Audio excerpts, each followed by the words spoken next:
Нова порака од Германија до ВМРО ДПМН е да не ја блокира Европската иднина на Македонија и да гласа за уставните измени. Ве молам, не ја блокирајте Македонија, се зборовите кои германскиот амбасадор Томас Герберих денеска ги упати до опозицијата со надеж дека таа ќе се приклучи кон гласањето на уставните измени.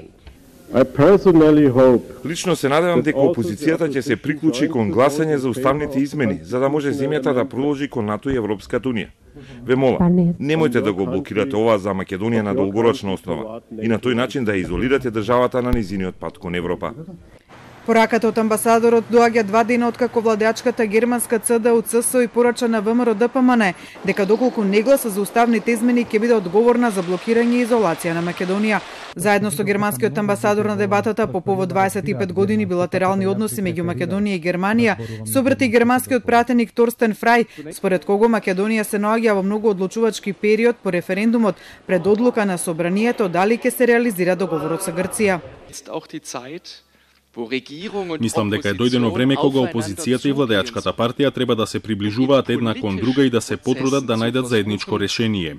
Не се работи за тоа поединични пратеници да се откупат, туку се работи за тоа да се постигне најдоброто за државата. Од мое гледиште сметам дека и владата и опозицијата треба заеднички за доброто на државата да најдат добро решение.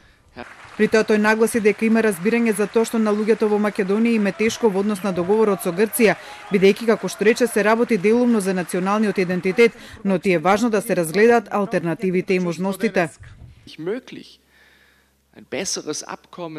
Можно ли е навистина да се постигне подобра спогодба? Можно ли е да се оди по патот на интеграција во Европската унија и во НАТО без оваа спогодба?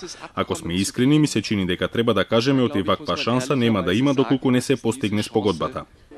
Според германскиот пратеник треба да биде јасно дека оти во овој момент треба да се донесе одлука за иднината на државата и тоа долгорочно гледано, одлука што треба да ја донесе, како што рече, Македонското собрание.